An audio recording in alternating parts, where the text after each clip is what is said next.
Look, a real pleasure to welcome into the studio Zach Siewert. He's a pro forecaster with Cultivate Labs. Zach, great to have you as part of the conversation today.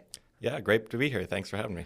Let's talk a little bit about Cultivate Labs. The reason we want to have you on is we thought this is a kind of a cool company and a cool business that you're in, and it suggests maybe a different way to try to look at a thing like the Canadian election, try to understand what's going on. So maybe explain to our audience how you do what you do is different than, let's say, traditional pollsters.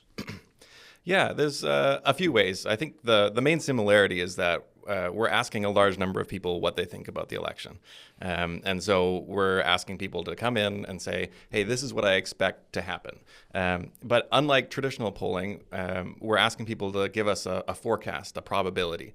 And so instead of saying, I'm going to vote for Mark Carney, or Mark Carney is going to win the election, we're asking, what are the chances that Mark Carney will win the election?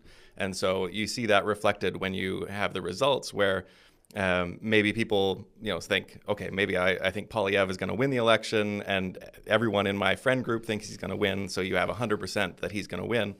But if you're forecasting, then you can say, I think there's a 70% chance that he's going to win. And so everyone, comes around that number, which gives us a better idea of what the possibilities are than just straight asking, who do you think will win? And just tell us a little bit about Cultivate Labs, because this is an interesting company with an interesting background. Yeah, Cultivate Labs, we've started a number of years ago. I joined the firm about 4 years ago.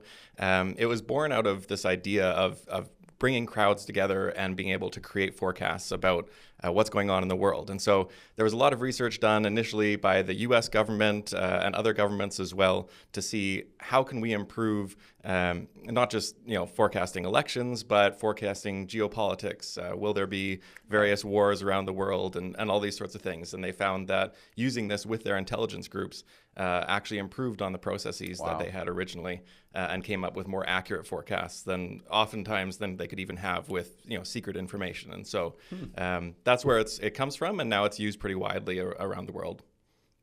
What goes into people's intuitions, Zach, about these probabilities? What's the relationship, for instance, between their own preferences and the way that they think about different potential outcomes?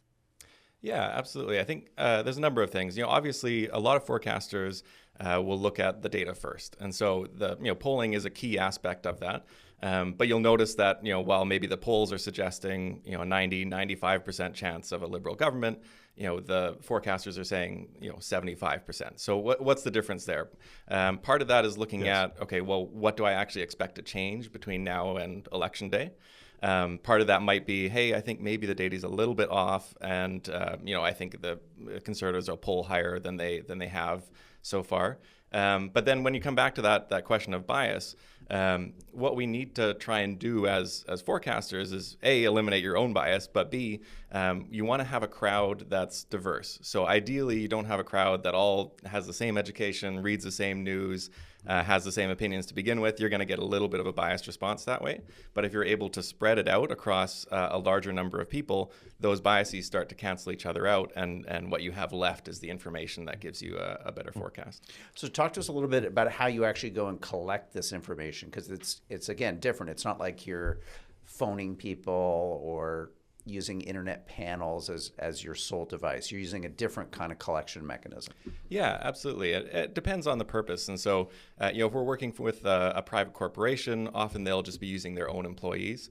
Often these are larger corporations that have operations around the globe, and they're looking for a way to bring all of their collective expertise together and forecast the future.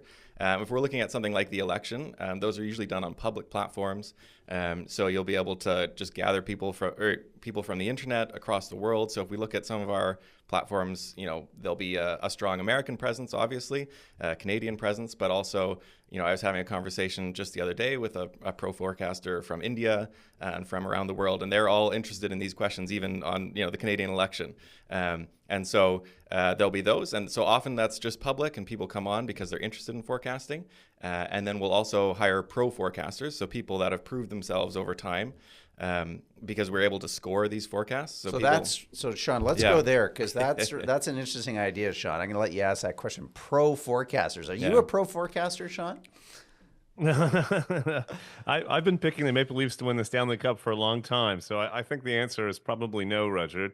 But yeah, talk a bit about that, what it means to be a pro forecaster, and relatedly, Zach, talk a bit about the age dynamics in this election campaign and the extent to which one of the potential issues with polling is that it may not be getting at some of these younger people who seem inclined towards the Conservative Party. How can forecasting aim to kind of overcome some of the generational dynamics in the race?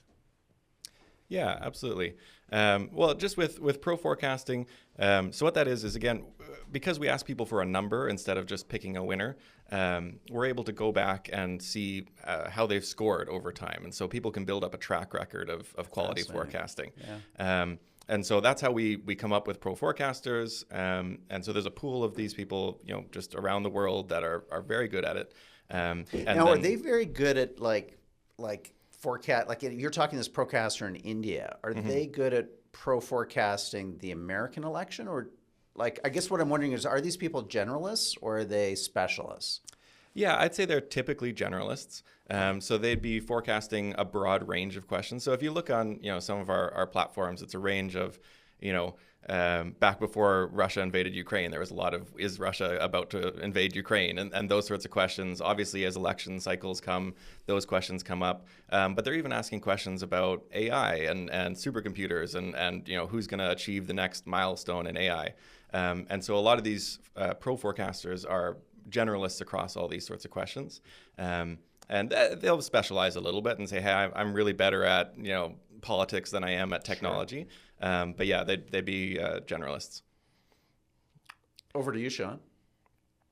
Yeah, well, do you want to follow up, Zach, just on my question about age groups and the extent to which forecasting may be able to smooth out some of the rough edges or blunt kind of force of polling when it comes to accounting for different age demographics? Yeah, absolutely. I think, obviously, as we know, polling is a bit of a science and an art combined. And so, you get your panel of data, and then, especially nowadays when you get fewer and fewer people answering polls, you need to see and make choices about, okay, how many young people do I think are actually going to show up to the election? And then, how do I weight them in my poll? And so with forecasting, there's a similar process going on where you take that data from polling and you say, okay, do I think they're weighting this correctly? Am I reading in the news? Am I hearing from my friends and people around the country that young people are really swinging more towards the Conservatives than they have in the past? Am I hearing that they're actually going out and voting? We heard record lines on Friday for early polling. That could go either way, I think, for the Conservatives, but that might be an indicator that, hey, young people are showing up more, just like they did for Trudeau in 2015. And so maybe instead of going with the polls and saying 90% chance of a Liberal government, you might drop that down and say 80 or 75%. Finally, Zach, can you tell us anything like what your pro forecasters or the platform is saying about the Canadian election? Do you have a feeling of like direction as we go into this final week on your platform? And are you seeing any differences between what your numbers maybe are directionally pointing to versus what the pollsters have been? Yeah, absolutely. I think there's been some movement, certainly. On most platforms, we've got several public clients, and there's prediction markets as well. Most of those platforms are saying that the Liberals peaked in their chances at about April 9th, April 10th, so about a week and a half ago. The Conservatives have made up ground since then, but the consensus seems to be that they haven't made up enough ground to really assume they'd be able to make government. But it might be enough for the Liberals to be knocked back to a minority. So that's really where the question lies at this point. So we're seeing still something like an 80% chance of a Liberal government. But if we look at the breakdown between majority and minority, one of our clients, Range from the Bertelsmann Foundation, they've got about a 45% chance of a majority and I think a 35% chance of a minority right now. Okay. So much lower, for instance, than the projections we're seeing at the CBC poll tracker. Yeah, absolutely. Another site I saw, there was a seat count projecting I think in the 140s for the Conservatives and 160s for the Liberals, which would be just shy of a majority with the larger number of seats this year. So yeah, I think there's a real chance, and I think the Liberals are really on that line right now. So we'll see what develops over the next week. Yeah. Well, Zach Siewert, pro forecaster with Cultivate Labs. If people want to find out more about you and your company, where can they go? Yeah, absolutely. You can go to cultivatelabs.com. You'll find all sorts of information about us there. Yeah, Zach. Anyway, real pleasure. We hope to do more with you. We think it's kind of cool technology and something that the Hub would love to debut and experiment with on our platform. So thanks again for coming in today. Absolutely. Thank you.